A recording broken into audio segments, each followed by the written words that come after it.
তৎকালীন যিনি রেলমন্ত্রী তাকে আজকে অসুস্থ বলে অভিহিত করলেন। তিনি তো বর্তমানে রাজ্য সরকারের মুখ্যমন্ত্রীও রয়েছেন।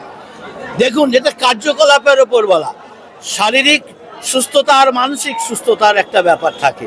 কারণ আমি একটা পদে থেকে যে প্রকল্প করলাম, আমি পদ থেকে ওঠে অন্য পদে গেলাম, আমি আমার কাজের বিরোধিতা করব, এটা কখনো সুস্থতা নয়।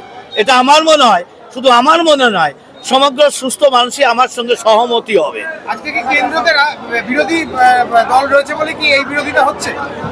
এটাই তো আশ্চর্যের ব্যাপার, কেন জানি না তিনি করছেন। তার তো সহযোগিতা করে রেল লাইন মুক্ত করার জন্য কঠোর পদক্ষেপ করে লাইন মুক্ত করে নবদ্বীপ ঘাট পর্যন্ত রেল লাইন নিয়ে যাওয়া উচিত।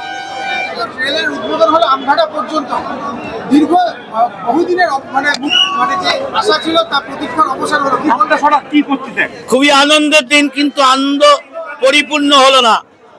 শুধু আমঘাটা নয়, নবদ্বীপ ঘাট পর্যন্ত রেল যেদিনকে চলবে সেদিনকে আমার কথা পরিপূর্ণভাবে বাস্তবায়িত হবে বলে মনে করি।